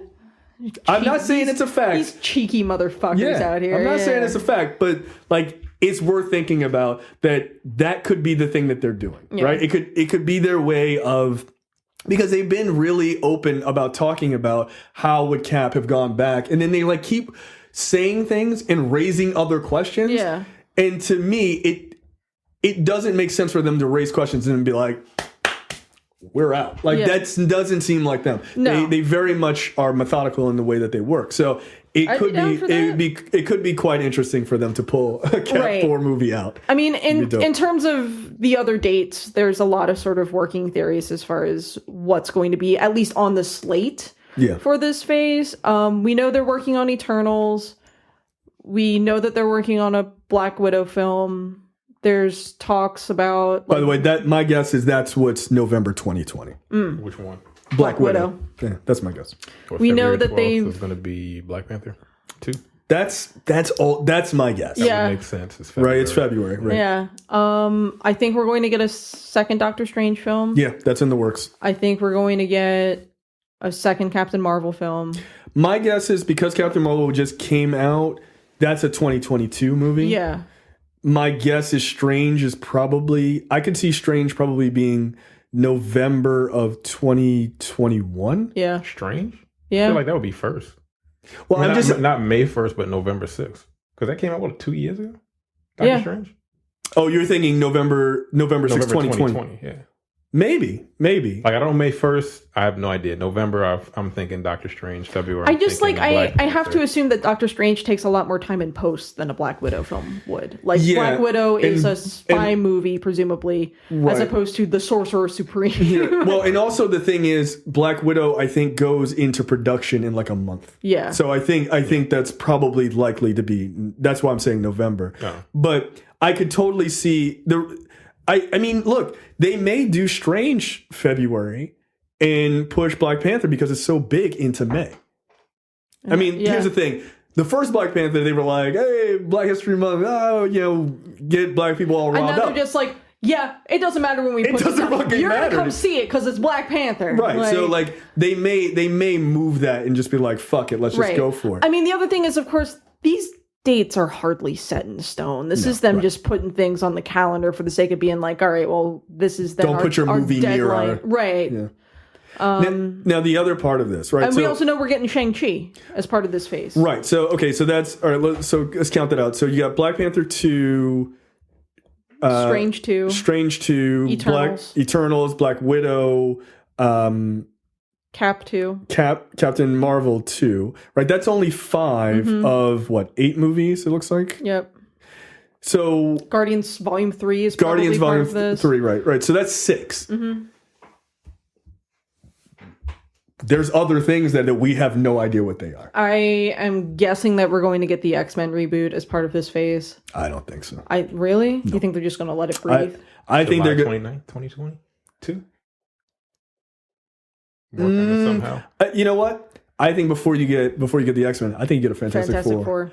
So wait, what's I think the year, when is the Fantastic Four? They have a 60th anniversary, I think. Oh boy. I think that's coming up, and I can't remember when that is, or 50th anniversary or whatever. The Fantastic Four debuted in November of 1961, which means that their 60th would be 2021. Yeah, that's when you're going to get them. Mm-hmm. There's no fucking way they miss a Fantastic Four 60th year anniversary. No. They're not going to skip that. They're the first family of Marvel, right. So my guess is maybe that's your November 2021. Because they're not going to be confident that one is going to be a summer blockbuster. No. They're going to be like, actually, November's perfect. Comes out November. It kind of blends into the Christmas, Thanksgiving season. Like you could do sort of a winter theme kind of thing. It's perfect. Yep. It's perfect. So that's probably my guess, but that still is 7 movies. That means you have an 8th one, which that might be your big crossover movie. That's your Avengers 5, in quotes. But I don't know what it is. I would anticipate that we get some sort of, because I remember when they did like the Phase 3 event or whatever, where they were like, all right, we're telling you what's going to be a part of this, so I expect an event like that to happen. Bob Iger said that that's coming this summer. Yeah. Cool. The announcement, he didn't say it was going to be an event. By the way, from a very reliable source online who has been fucking super nailing shit on Marvel, he says it's the Thunderbolts. Thunderbolts would be cool. Yeah. And he says that they're not done with Ghost. They're not done with Ghost. They're not done with Zemo either. So there you go. Thunderbolts would be cool. So that could be your 8th movie. Who knows? And I'm fine with that. That would be very, very cool. Next up, Disney announces a new Star Wars trilogy. They're taking a couple years break after this one comes out. Episode 9. They're going to take a 3-year break and do December 16th, 2022, December 20th, 2024, and December 18th, 2026. So we're getting them all Christmas time, which is the proper place where Star Wars should be. I hate Star Wars in the summer. That never felt right to me. That's like when they did 26. Look at that, 7 years from now. Yep. I know. Remember we used to talk about End Game? Like, that's forever ago. Like, that's going to take forever. Yeah. And then it was like, oh, End Game is next week. like the thing is, they have so much shit coming out. It never feels like you're waiting really that long. Because, correct me if I'm wrong, the way they're playing this, the Marvel movies are in between the Star Wars movies, right? Like, yeah, because, Marvel actually isn't all the way out. They're only out to 2022. But, I'm sorry. It's not the Marvel movies. The Avatar movies are in the off years of the Star Wars movies. Now, I don't give a shit. I'm just saying that there will be people who do. When is Avatar coming out? 2021? Next story, I believe. I don't think these movies are ever coming out. Oh, I think they are. I think I think you're going to get 2 more. I don't think you're getting 5 more. 4. What is it, 4? 4 more. Which is fucking nuts. No one gives a fuck about these blue cats. No, because you know what? No one cares about this universe. No one cares. It wasn't a good story. It was a pretty thing to look at, and it spawned a very cool area at Walt Disney World. That's it. Super cool ride. Yeah. We've talked about the power of Avatar and all this other stuff. Disney It's just eye candy. That's all it was. It is. And look, here's the thing. If they can come up with another gimmick, I can see Avatar 2 doing well. I don't see it doing $2.78 billion. No, it's not. No fucking way. Just not in this era of spectacle. It's not enough of a spectacle to break that kind of thing. However, the problem is, to your point, that's a one-trick pony, dude. Mm-hmm. You got Avatar 2 has now been pushed back to December of 2021. Okay, that's all fine and good. Let's say Cameron comes up with like 3D without glasses or some really super cool technology shit. If anybody can crack it, it's probably going to be him. Like, you know who did 3D without glasses? Nintendo. Yeah, but I mean good. I mean really high quality shit. Like, in all seriousness, I think Cameron could do it. That being said, he's probably like, I figured it out when I was down in the Marianas Trench or whatever the fuck. He's the Tony Stark of fucking movies. He is. I'm sick of this dude. But I will say this. Dick. He's a dick. But I will say this. Much like Tony. Yeah, he is. But I will say this. If he's able to crack something like that, I can see people being like, whoa, I want to see it, right? And that generating $1.5 billion, right? Okay, that's all fine and good. But what gimmick are you going to do for the next one? And what gimmick are you going to do for the next one? And then what gimmick are you going to do for the next one, right? Like, you got to remember, Avatar came out before Iron Man. No, it didn't. Or was it just after? I think it was Avatar came out after. in 2009. Yeah, okay. Avatar Iron Man came out in 2008. Yeah. Okay, so just after the MCU got started, the MCU has gone 22 movies, and now it's entering its second major phase. Right. He still hasn't had anything out because he's working to try to get this thing done. Okay, you've had 11 years, and now it'll be fucking 13 years by the time you get Avatar 2. Well, the crunch between Avatar 2 and 3 is 2 years. Mm-hmm. If you don't have another trick, the interest dies. Aren't they all supposed to be like filming at the same time? Like, isn't that part of the problem? Is Something it? like that, yeah. Yeah. Okay. That's why he's got so many. He's saying he's coming out with so many fucking movies. Now the problem is the first one is not good. It isn't. Like, it's just not like good. as a movie. Like, as a movie, it's not really good. It's like, just shitty Fern Gully. Everyone went to see it because the 3D was amazing. Yeah. People have 3D, like not a lot of people. People have 3D televisions now. You can get those. Or not super cheap, Ultra but you can 4K get them. in your house. Get 4K televisions. Yeah. So at this point, what you're going to have to do is tell a very, very good story with the 3D that you're going to put in. Right. If the story fucking sucks for this one, ain't nobody going to give a fuck about the third one. No. Yeah, I agree. That's the thing about the Marvel movies. Like, yeah, they're comic book, but they're good stories. And people love the characters. Who the fuck is the characters in these movies? That's the thing about comic book movies. Jake Sully? Right.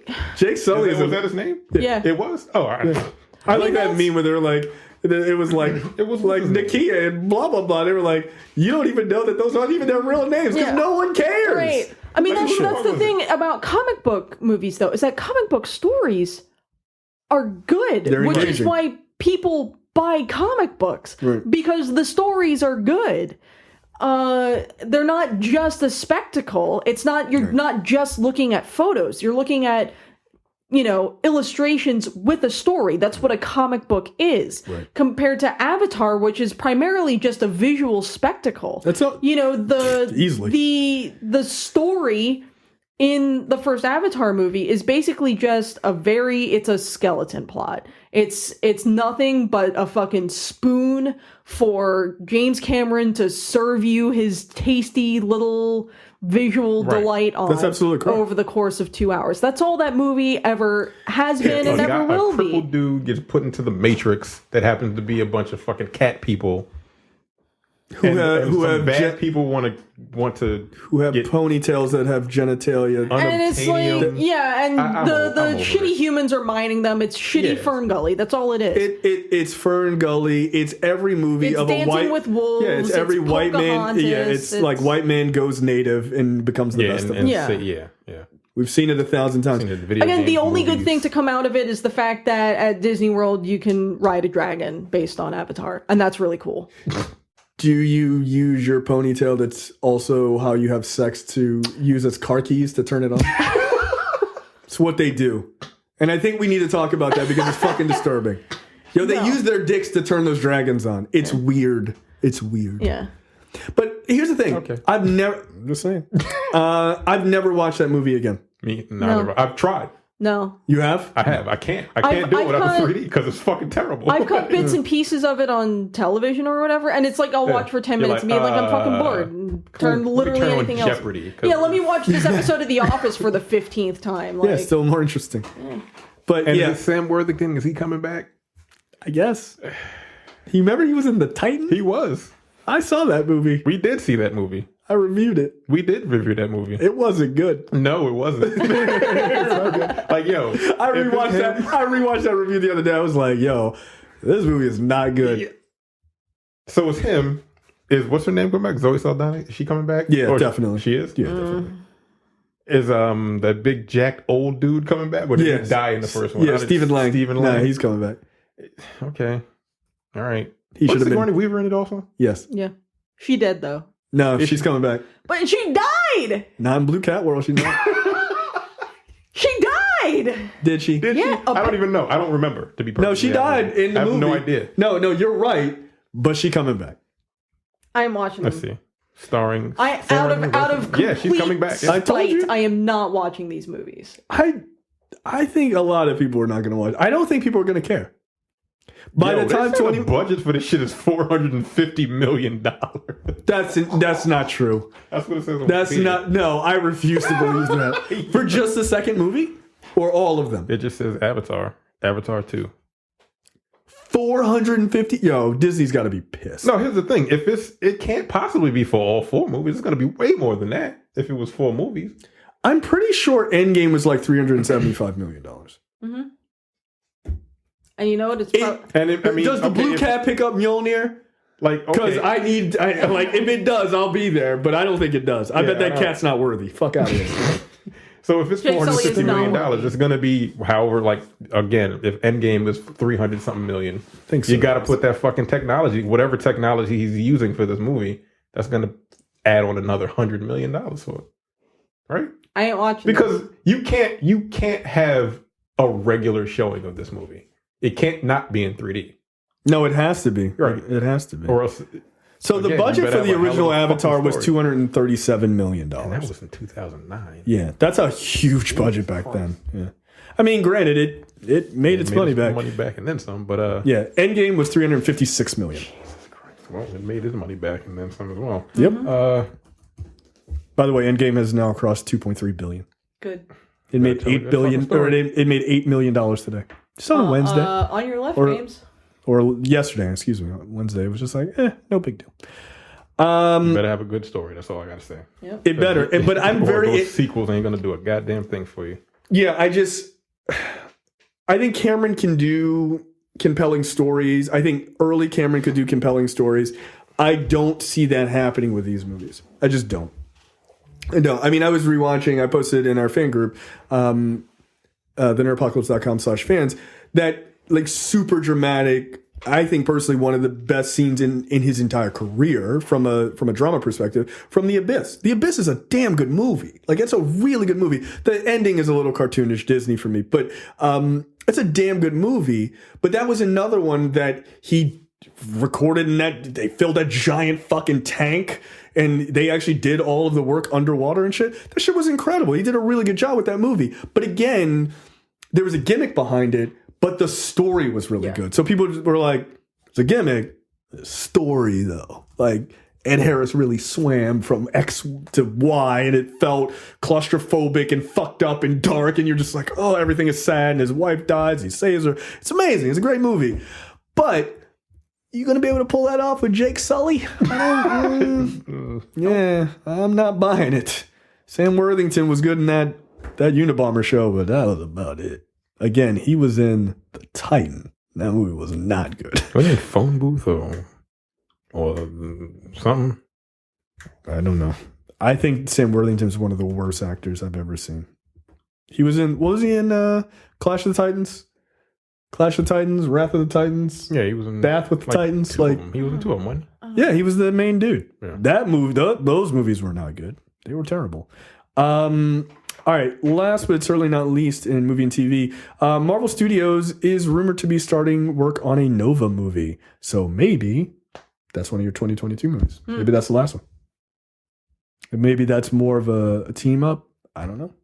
Maybe the team up movie is Eternals and Guardians 3, and that's all they're doing in Phase 4? Phase 4.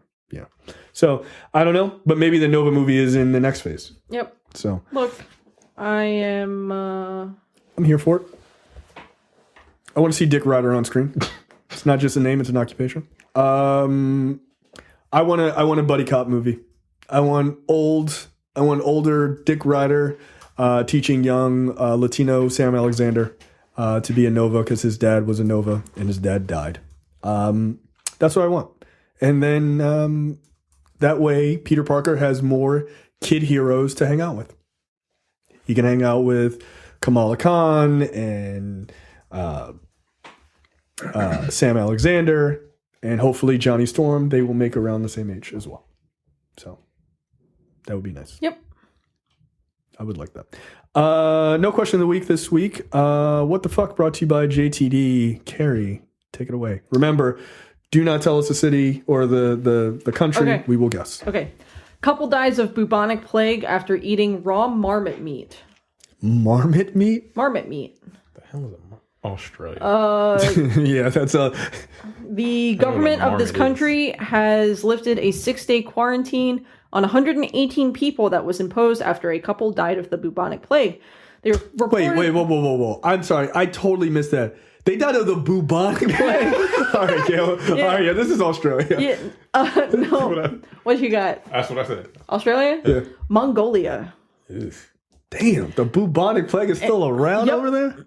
What the hell is a If you're marmot? eating raw marmot, the couple... I don't know what that is. That's why I said Australia, because that sounds Australian. Yeah. They caught the disease after eating raw kidney from marmot, a burrowing type of rodent. Locals believe eating raw rodent meat is healthful, but authorities have warned citizens that the animals can carry the plague-causing bacteria. At least one person in the country dies of the plague each year, usually from eating raw marmots. Don't eat raw marmot. Nah, fuck that. You know what? They believed that that it's got health benefits. Now, to be entirely fair to this couple, they no longer have any health problems. Damn. You know what's wild? You know what a wild fact is? I didn't know any major cities in Mongolia. Yeah, neither did I had to Google it. And I don't even believe these images are real. They have cities in Mongolia. I always think of Mongolia as just that part from The Golden Child. That's all I think of. Just someone I want the knife, please. That's all I think of. And I'm sorry for our Mongolian listeners. I didn't really realize they had major cities. But that's kind of cool, I guess. That's dope. Don't eat raw rodent meat, because you will get the plague and die. That's not something that sounds very appealing. This is literally appetizing. how 2/3 of Europe fucking died in the Middle Ages, right? Well, they also had just rats in their house because Europe is filthy. They're just filthy monsters. Europe's still filthy. So I have a crazy Mongolian story. Yeah, I know these are things that you don't hear often. So a buddy of mine traveled for the military a lot, and he did spend some time in Mongolia, just a short trip, and he was telling me that a thing that they do in Mongolia is they eat horse on occasion, and how they eat raw horse meat. This is a delicacy, I guess. However, the way in which they prepare the horse meat is, I will just tell people listening, is disturbing. They bring the horse right up near, I guess, a table or whatever, and they pour scalding hot water on the backside of the horse, and just fillet off the hair and just cut pieces of the horse off as the horse is screaming and freaking out because it is being cut into and killed. Yes, because the meat is better that way. What the fuck, Mongolia? That's crazy. The meat is better. Yeah, when the horse is screaming in pain. It's fresh. Let's go. Like I feel like he put a bullet in his head and then just Nah, that's wrong. Yeah. I guess that's just the way Genghis Khan ate it. I don't know. Don't they say like the meat goes bad when like where's PETA? Where's PETA? when like the animal is in fear or something like that? Isn't that something that happens? Like with an animal, like if you kill an animal in a certain way, if it's like it generally floods it with certain right. If you like shoot a deer or something like that and you don't catch it correctly, and it's like fearing for his life, the meat is fucked up. Yeah, because it floods it with, I guess, some sort of endorphins or whatever that makes the meat like super tough. Right. So that's not the same for horse meat? Because you're essentially boiling a fucking horse as you... That's not what they do. Cut it up. This is what I've been told. I think wild. I think it's fucking crazy. But okay, I guess. But would you eat it? Nah, I couldn't. Jay? I can't see it. I can't see it being done. Would I eat raw horse meat? No. Would I eat horse meat? It sounds delicious. Right. Yeah. I'd be like, would you eat horse meat fresh off a horse in the next room? I can't eat raw horse meat, dude. I can't. And it's mostly just because, like, I don't want to die the bubonic plague, because apparently in Mongolia, that shit is common. Once a year, at least. At least one person. Or at least one person a year. You know how many people died the bubonic plague in America? 0. Well, I can't say that anymore. I was going to say, not with this culture. We got measles is back. Yeah, I bet in Santa Monica they're like, what's wrong with raw marmot? It's fine. They're like, it's full of vitamins and it's got minerals. Like, give it to your children and it helps boost their immunity system. We don't want to give them vaccines because that's full of poison. Yeah. Yeah. No, I can't. And I've had raw meat before. I've had like beef tartare before. Sure. Obviously I've had sushi, but you can't just flay it right there. You can't just like fucking just love the back. Yeah, like I can't do that. I can't hear Mr. Ed screaming in the next room and be like, "Is mine ready?" Like, that's crazy. That's nuts. I do know this close friend of mine. She has friends who are they run like a sushi restaurant. Sure. And in Boston, I think. And they do this dish where they take a fish and they spear through it, and then they like the fish is dead. But then they cut pieces out of the fish and like, peel the scales back or whatever and cut pieces of the fish and leave it skewered like that. I was like, one, that's intense. It's very intense. But apparently, because my wife went to their restaurant, it was like, it was really good. I was like, I bet it was. Yeah. So I guess my wife would do this. She would eat. You're really going to throw her under the bus? Yeah, she's not here. Yeah. She's not here. She can't say raw horse meat. So they eat it raw? Yeah. Yeah. When they flay it? Yeah. Off of it? Oh, fuck that. Just like, you're like, no. Nah. Yeah. You get that big old haunch in the back, just a little off the back. Just a little off the back. It's fine. It's fine. You're gonna be all right. You're probably not gonna get the bubonic plague. Right. You're fine. The horse kind of like. I feel like the horse would kick the shit out you, yeah? I guess maybe it's sedated, but like not sedated enough. Yo. No. I can't do it. Let me be no motherfucking horse getting flayed. I'm kicking the shit out of everybody. Oh no, you can't. No, you catching these. You catching these hooves. No, you catching these hooves. Yeah, knock it off. Kicking your ass through a fucking wall. Like, what happened to that guy? Well, he fucked around with Terrence the horse, I guess. shit went south. I don't know. Insane. I can't. All right, Terrence. Seems really cruel, but okay. It's super cool. All right, my story not loading. Here we go. Marmot meat. I'm waiting for this to load. I'm gonna fucking punch JTD in the face. I just read my story. Okay. Nigga, we gotta fight when I see you. Seriously. A vlogger attacked by octopus as she tries to eat it during a live stream. Oh, I heard about this story. Good. A vlogger live streamed herself attempting to eat a live octopus when the animal latched onto her face and refused to let go, ripping her skin in the process. Stop trying to eat live fucking octopus. Right. In the video, the woman who goes by the Seaside Girl Little 7. That's her name online. Okay. You have a guess? This is just some dumb white bitch in California. I'm going Japan. Nope. It's China. A Chinese vlogger. In the video, the woman Makes who goes sense. by Seaside Girl Little 7 online can be seen screaming and struggling to remove the octopus as a sea creature Good. wraps its tentacles onto the side of her face. Good.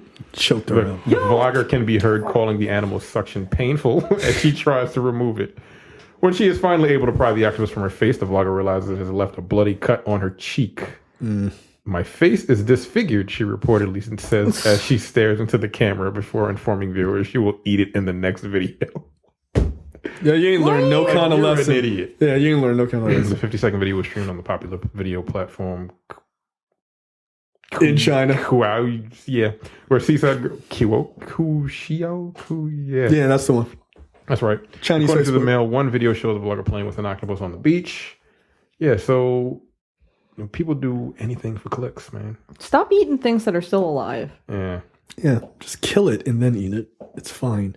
that's why I fucked you up. Yeah, you deserved it. You deserved it. All right, all right. JTD, I swear to God. I swear to God. Now I see why he wrote Blame Tiara next to my story. You motherfucker. Whiskey made from diabetics' urine. James Gilpin. James Gilpin is a designer and researcher who works on implementations of new biomedical technologies. He's also got type 1 diabetes, where his body doesn't produce enough insulin to regulate blood sugar levels. So he's decided to start a project which turns his sugar-rich urine, the sugar-rich urine of elderly diabetics, into high-end single malt whiskey suitable for export. The source material, P, is acquired from elderly volunteers. Yeah, right. He just steals it from them, including Gilpin's own grandmother. Yay! You making Grandma pee whiskey? Yeah. Pee into this cup, Grandma. Trying to get lit tonight. You fucking nasty son of a bitch. The urine is purified, I don't believe you, in the same way as Maine's water is purified. Not Maine is in the place, so it's not in America. With the sugar molecules removed and added to mash stock to accelerate the whiskey's fermentation process, traditionally the sugar would be made from starches in the mash. Once fermented, once fermented into a clear alcohol spirit, whiskey blends are added to give color, taste, and viscosity. Using the word viscosity In terms of piss, is disgusting. It's disturbing to me. And the product is bottled with the name and age of the contributor. Oh, great! Oh, so the age of the contributor. Yeah, Not how long. Oh, It's been aging for 97 years in Martha's fucking body. Gross. No. Do you care to guess where this is? London. Terrence? What is it? Whiskey? Yeah. No, you know what? Scotland. Somewhere in Europe. I can't even guess. I have no fucking clue. Should have stuck with your first one. Oh, London? It is in London. Oh, No okay. doubt. Yep. I thought harder about where whiskey typically comes from. Yeah. Well, that's Scotch more so. Yeah, the Scotch is. Yeah. No, y'all niggas are wildin'. Like, So you wouldn't drink it? I'm not drinking urine, man. Like, I will fucking beat you up. Like, I'm not drinking urine. Don't say shit like that to me. Go fuck yourself. That really is offensive. Like, I will eat and drink a lot of things. I am not drinking anything that comes out of a penis ever, or I'm not drinking anything that comes out of a vagina. I'm not. Like, You know, pee does not come out of the vagina, right? the pee hole up there. You know what I'm talking about. So it's the clitoris, is it? No, I'm kidding. Just relax. Just relax. No, but I just that is insane. Well, you know what? Look, But I'm it's pretty. purified. Pee is stored in the balls. It is. That's true. That's true. The president believes that. I don't know if you know that. He probably really does believe that. Pee is stored in the balls. Do you remember how he used to sign bills and be like, show it to everybody? I saw what it was like. The pee is stored in the balls, and he's just like, oh yeah, this is what I believe. Yeah, I don't care that it's purified. No. No. How mad would you be if someone was like, I have this like really good whiskey? I would and you fucking kick the shit out of you, yo. I would, yo. And If I you looked on the drank back it. of the thing and it was like fucking Edna, like Florence's 97-year-old diabetes pee. if it was like Edna 65, I'd be like, yo, like 1965. Nah, yo, I'm gonna fuck you up. I'm gonna take whatever's left of that bottle. I'm gonna, because it normally has a longer. Shove it right up their ass. I'm gonna bash you over the head with it because you deserve to lose whatever brain cells happen. No, yo, don't try to give me pee. Like, that's disgusting. Pee, poop, no. Ejaculate, no. I'm good. It's disgusting. I'm not doing it. Wild.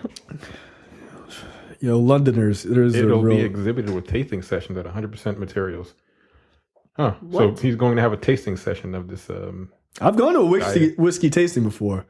There's no pee there. You don't know that. I don't know that. I don't know that. You don't know that. But for my own, Are you 100% sure about that?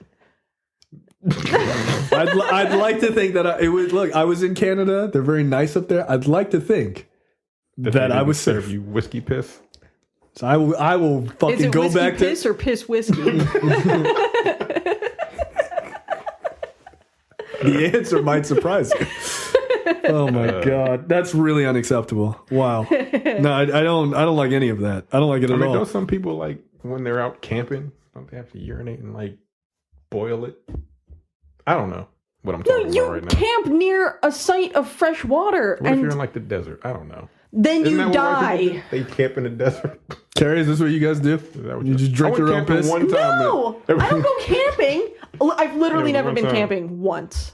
Wow, Never once. that is the least white thing you've ever said. Yeah. Yeah, that's the blackest thing you've ever said, besides the Bobby Brown quote earlier. Like, no, black people don't do camping. Yeah, I Yeah. went once, and it was with a fucking white person, and I'm like, "Yo, this is unacceptable. Yeah. I don't like I don't camping. like it at all." No. I've never been camping.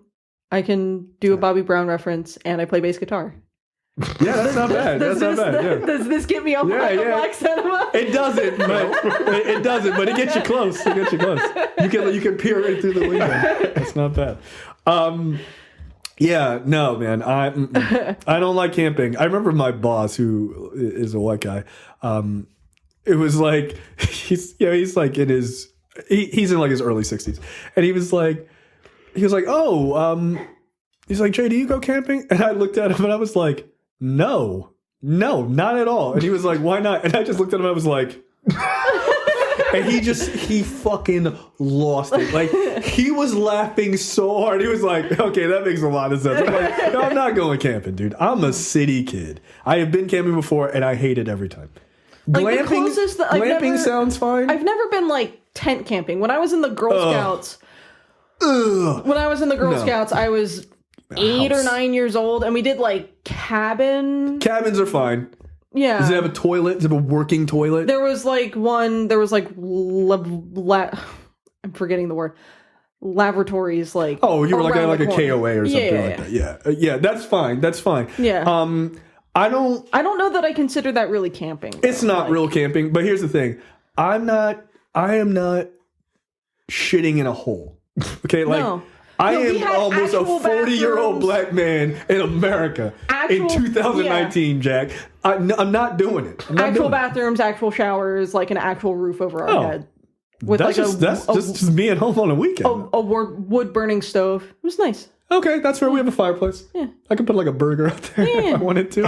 Like, I got a grill. Like, nah, camping is not for me. And like glamping, that's fine, which is just like You got glamour. an RV. Yeah, it's like glamour camping, right? It's like in a really nice cabin. There's working. You're not camping. You're just going to stay at a hotel. There's No. just one room. You're going out in the woods. Yeah, in a hotel basically. Yeah. That's all it is. That sounds great to me.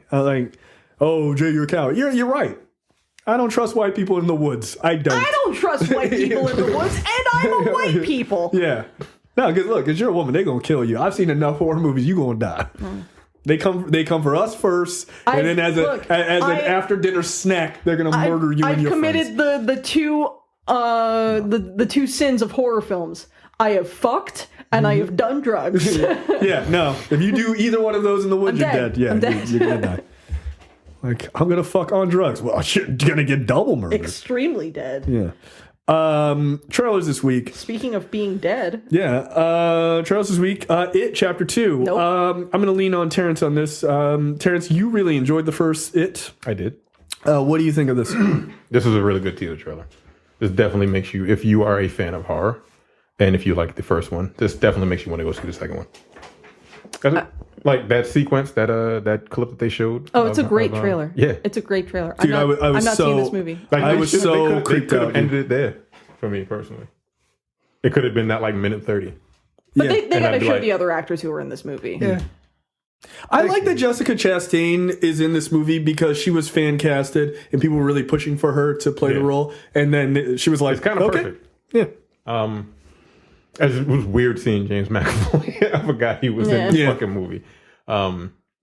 It's going to be a little weird seeing him. And to be Bill Hader's in this movie? Yeah, he is. Like, I could see that. And, like, he's in it. He fits, but, like, for me, for some reason, James McAvoy just doesn't fit. As the older version of whatever. I can't remember the kid's name. Dire Wolfsbane or whatever. I'm Finn Wolfblood? Yeah, something like that. Finn Wolfhard. Not doing it. Yeah. Is that what it is? Yeah, it is something like that. Like, it's weird. Yeah, Wolfhard. Nope. Yeah, that name is not acceptable for a kid. I have not seen the first It. I will not be seeing this. Nope. It is good. It's creepy though. I'm sure it's great. Name is I'm a ween. As so as it. Nope. What's the name, brother? Skarsgård. It's Bill Skarsgård. Bill Skarsgård. Yeah. No, he's nailing that role. Crushed that role. Yeah, he is. No, but this is cool. This is super creepy. I'm not a fan of this old woman running around naked in her apartment. No, it makes me uncomfortable. It makes me very uncomfortable. That being said, just like the shot of her just like peering in around the corner. I'm like, nah. I was like, no, I don't like this. Don't like that. But it's a great trailer. It's a great teaser. Yeah, I thought it was smartly done. Next up, trailer for Watchmen, the HBO series. I don't know what's going on in this. It's James Lindelof, right? Damon Lindelof. I don't know what's happening. It didn't do anything for me. I'm intrigued. All I am is I'm intrigued to see what this is, but I don't know what this is. Like, you know what I mean? Like, I'm so exhausted with Watchmen. Like, I really genuinely like the original graphic novel. Yeah, it's good. It's good. It's actually great. I would. The before Watchmen stuff from a few years ago that DC put out, all those issues, and I own all of them. Those are bullshit. This Doomsday Clock shit that they've been doing with the Watchmen again, like after the events. Yeah, because they're like really trying to bring them into the regular DCU. I wish I just leave them alone. Just leave it alone. I don't want to see this series. I don't want to see anything else with Watchmen. I just want the story of the graphic novel. I just want that story just in a vacuum. I don't give a shit about this extraneous before, after stuff. I don't care. I can't glean anything of meaning from this trailer. There's just like a bunch of dudes wearing Rorschach masks, and I'm tired. And then there's like cops with yellow masks, and then there's a cop with like a silver mask. Yeah, it's hard for me to know what is going on.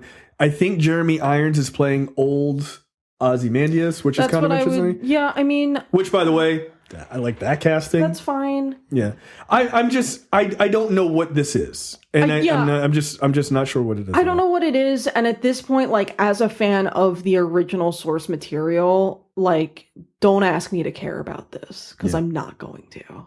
I will say this. I'm interested to see what it is just because it's HBO.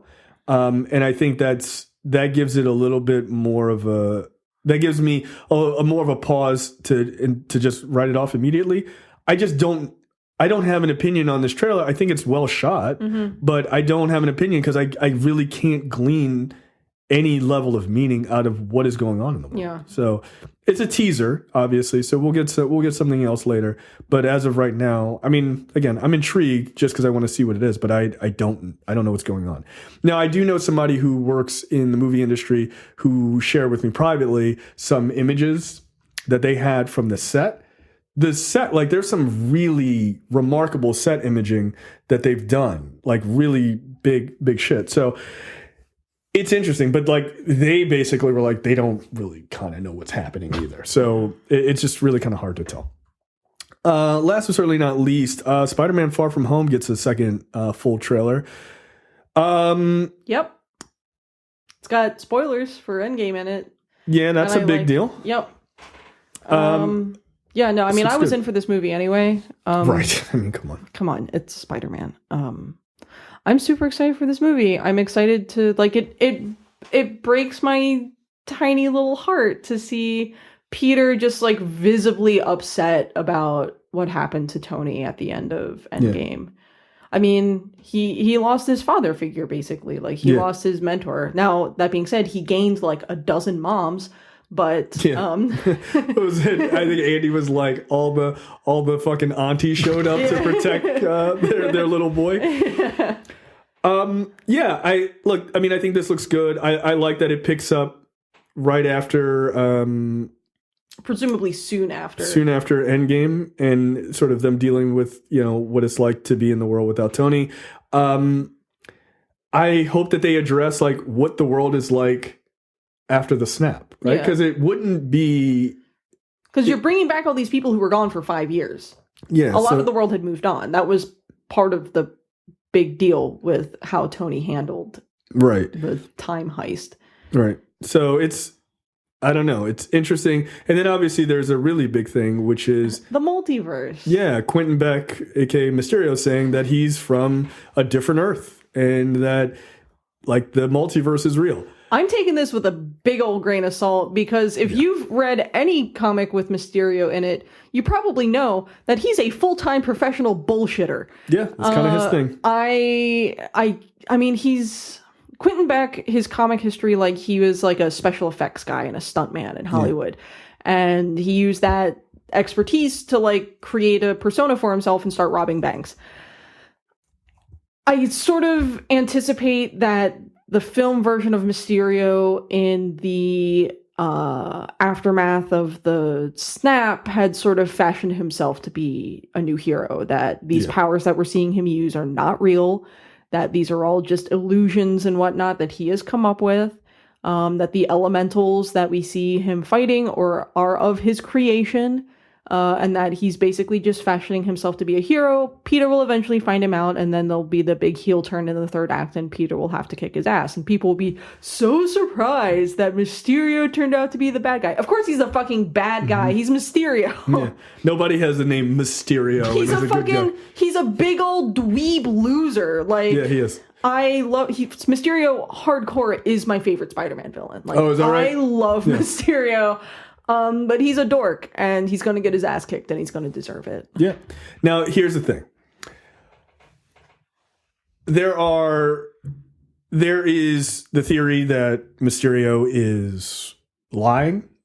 I live in that world. Mysterio is a fucking liar.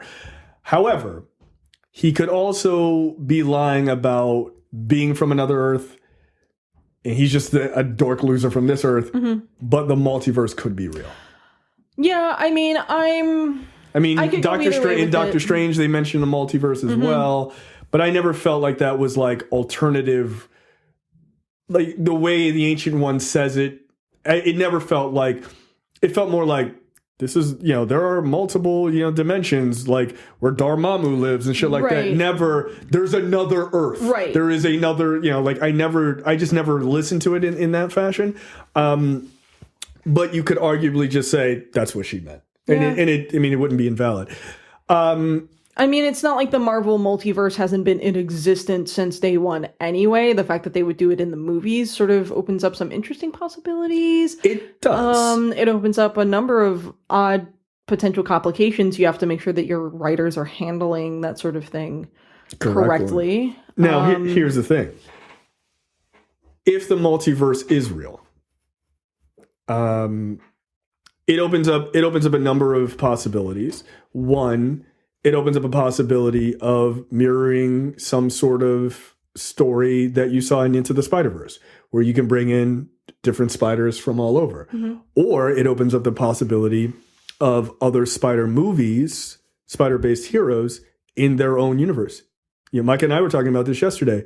You could do Spider-Man 2099 and it would just exist in its own thing and you could fucking do it. And it would just be like, fuck it. It never has to come to the mainline universe. You could it can do be its own Ultimate thing. Spider-Man. You could do Miles in the Ultimate Universe. You could open it up. Miles could cross over. And that's how you could bring him there. I mean, you could do it. The first thing a lot of people said about this trailer with the even mention of the multiverse is that's how you bring the Fantastic Four and the X-Men into this world. Yeah, and it makes sense, right? You could just say the Fantastic Four have been trapped there, or they're from that part of the universe. Or they had been stuck in the negative zone and been whatever. Easy. The X-Men, you could easily say, well, these in their world, these people exist, and we're bringing them over. It'd be kind of weird because then they would also exist in the regular universe. Yeah. And then, like, how would you just, like, hey, look, the X-Men are on TV, and then there's, like, some guy named Logan in Canada, like, that guy looks like me. Yeah. Like, that would be kind of weird. You could just brush it off and just never deal with it, but I don't know. Like, that would, to me, that seems like kind of cheap writing.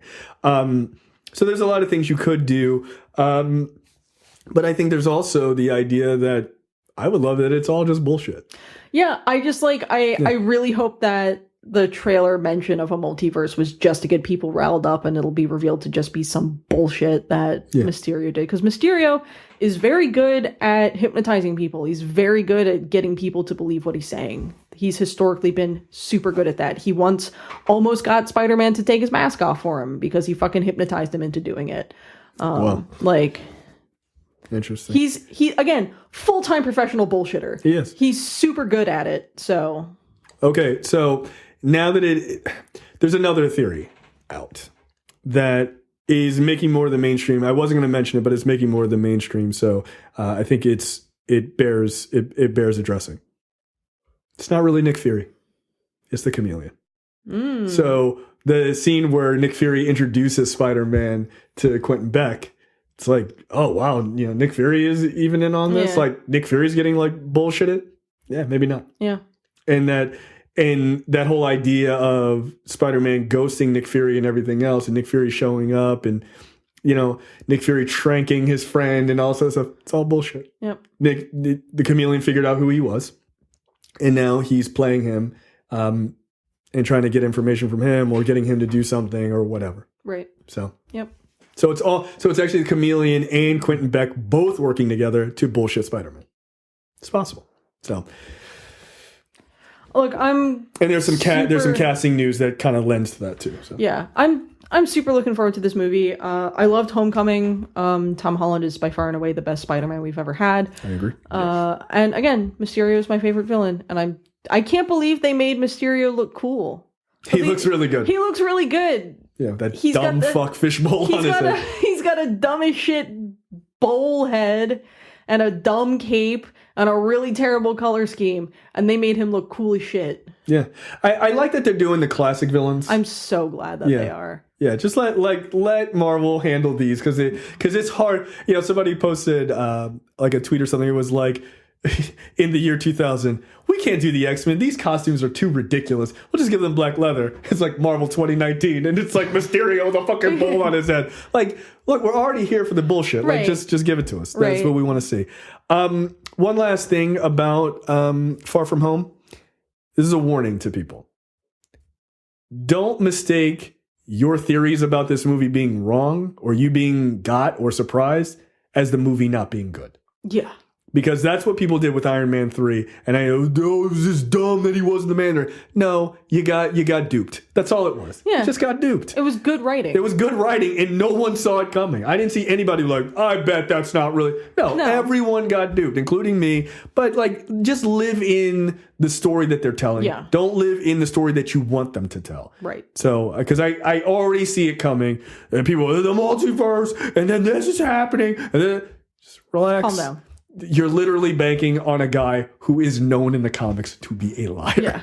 Relax. So we shall see. But I thought the trailer looked really good. And I think Mysterio looks great. Like, he really does. And look, Jake Gyllenhaal is a criminally underrated actor. In the last couple of years, he's had some fucking great roles. I've been loving the behind the scenes stuff with him and Tom Holland that they've been like posting on their social media. Where I haven't seen it where yet. it's just like, early on in the filming, he was just like, so like, I'm Spider-Man, right? And it's like, he's in the background going like, pew, pew. Well, because he was rumored for a long time to be in the running to play Spider-Man. Yeah. And then he's just like, no, I'm Spider-Man. No, you got the fishbowl guy. Yeah. Like, oh, I don't want to be this guy. But yeah, no, I like Gyllenhaal a lot. I think he's a good actor. Yeah. It seems like that cast all gets along really well too. Yeah. Which is just like, I mean, it's easily nice to see. It's cute. They all went to Disneyland this week. Oh, really? It's super cute. But the best part about that was like Disneyland has a Spider-Man meet and greet. And they put Tom Holland like in a Spider-Man costume, like taking pictures with people. And then like members of the cast came out and people were like, oh shit. And then like he takes the mask off and everyone lost their goddamn minds. Like, that's awesome. But he really does seem to be having fun with that role. Right. So yeah, I'm down for it. Kid grew up to be Spider-Man. What more could you fucking want out of life? I mean, he literally is in an interview. They were like, when he was in some movie as a little kid, they were like, which superhero would you like to play? He was like, I would love to play Spider-Man when I grow up. And it was like, there you go. Yeah. Yeah, it turns out it totally worked. Yep. I would love to be a billionaire when I grow up. So if anyone's listening. No one is listening. All right, that's it for us. Any parting words? If you are listening to this when this comes out on Friday the 10th and you live in the Baltimore area, I have a show tonight. The 10th at the Solars Point Multi-Purpose Center. It's the Baltimore Gamer Symphony Orchestra. We're playing a bunch of tunes from a bunch of different handheld games and whatnot. It's going to be a super cool time. It's a totally free show. And if you're local and you're listening to this, you should come. Yeah, there you go. All right, that's it for us, and we'll see you guys next time. Thanks. Take it easy. Bye. You're watching the Nerdpocalypse YouTube channel. Make sure you click that button to subscribe and check out our weekly podcast where we talk about movie, TV, news, tech, and weird stories from around the internet.